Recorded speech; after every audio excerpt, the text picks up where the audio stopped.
भक्त प्रहलाद की कथा। प्रहलाद ने दैत्य कुल में जन्म लिया था, जिसके माता पिता दैत्य जाति से थे। दैत्य कुल में जन्म लेने के पश्चात भी वह भगवान विष्णु की भक्ति में लीन रहता था, जिस कारण आज तक उसका नाम भगवान विष्णु के सबसे बड़े भक्तों के रूप में लिया जाता है। आज हम भक्त प्रहलाद के जन्म से जुड़ी कथा, उसको अपने पिता से मिली यातनाएं, भगवान विष्णु के द्वारा हर बार उसकी रक्षा करना व अपने पिता की मृत्यु के बाद उसके जीवन के बारे में विस्तार से जानेंगे। भक्त प्रहलाद का जन्म।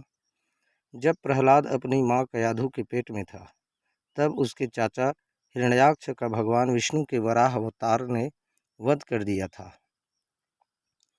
इससे कुंठित होकर उसके पिता हिरण्यकश्यप भगवान ब्रह्मा की तपस्या करने चले गए थे। इसके बाद दैत्य नगरी में हिरण्यकश्यप को ना पाकर देवताओं ने वहां पर आक्रमण कर दिया था।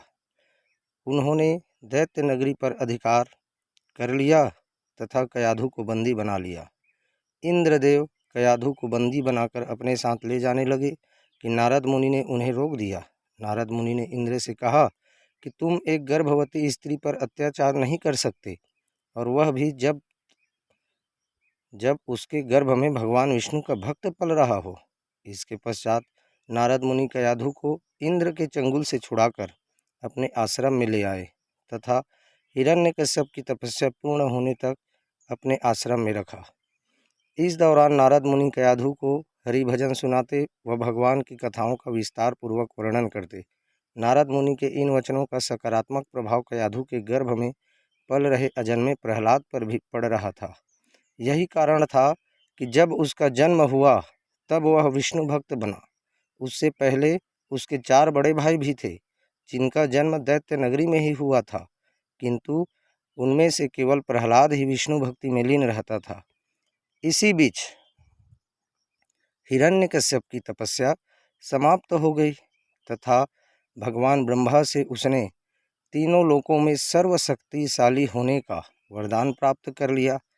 इसके बाद वह पुनः अपनी दैत्य नगरी वापस आ गया और वहाँ देवताओं का अधिकार हुए देखा। इसके बाद उसने अपने मिले वरदान से न केवल दैत्य नगरी को वापस पाया, अपितु तीनों लोकों पर अधिकार स्थापित कर लिया और इंद्रदेव को स्वर्ग के आसन से अपदस्थ कर दिया। हिरण्यकश्यप की तपस्या समाप्त हो जाने और पुनः अपनी नगरी लौट आने की सूचना मिलने के पश्चात कयाधु और भक्त प्रहलाद भी नारद मुनि से आशीर्वाद लेकर पुनः अपनी नगरी लौट आए। हिरण्यकश्यप भगवान ब्रह्मा से मिले वरदान के फलस्वरूप अति शक्तिशाली हो चुका था। इसी अहंकार में उसने विष्णु को भगवान मानने से मना कर दिया और स्वयं को भगवान की उपाधि दे दी। तीनों लोकों में जो कोई भी विष्णु की पूजा करता वह उसे मरवा डालता, किंतु जब उसने अपने स्वयं के पुत्र को ही विष्णु भक्ति में लीन देखा तो क्रोध की अग्नि में जलने लगा। उसने अपने 5 वर्ष के छोटे से पुत्र प्रहलाद को मारने की कई बार चेष्टा की, लेकिन हर प्रयास असफल सिद्ध हुआ। उसने प्रहलाद को पागल हाथियों के सामने फेंकवा दिया ताकि वह उनके पैरों के नीचे कुचल के मारा जाए। सांपों से भरे कुएं में फेंकवा दिया, ऊपर पर्वत की चोटी से नीचे खाई में फेंक दिया। बेड़ियां बांधकर समुद्र में फेंकवाया। अस्त्र शस्त्र से मरवाने की कोशिश की। अपनी बहन होलिका के द्वारा अग्नि में जलवाने की कोशिश की, लेकिन हर बार प्रहलाद के प्राणों की रक्षा करने स्वयं भगवान विष्णु आ जाते। प्रहलाद का तीनों लोकों का राजा बनना। एक दिन जब हिरण्यकश्यप प्रहलाद के ऊपर अत्याचार कर रहा था, तब भगवान विष्णु का क्रोध अत्यधिक बढ़ गया।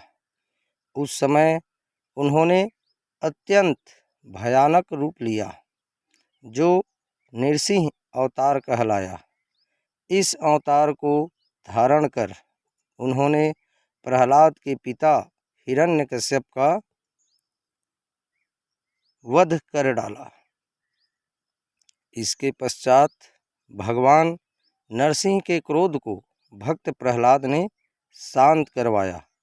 भगवान नरसिंह ने भी अपने नन्हे से भक्त प्रहलाद को बहुत स्नेह दिया तथा उसे अपने पिता के राज सिंहासन पर स्थान दिया।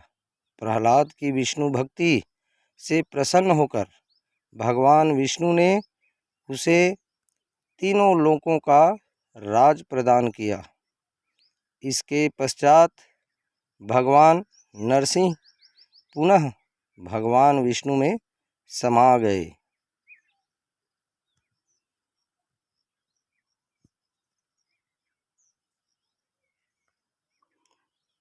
दोस्तों, आपसे अनुरोध है कि आप मेरे हिंदी कहानी चैनल को सब्सक्राइब अवश्य करें।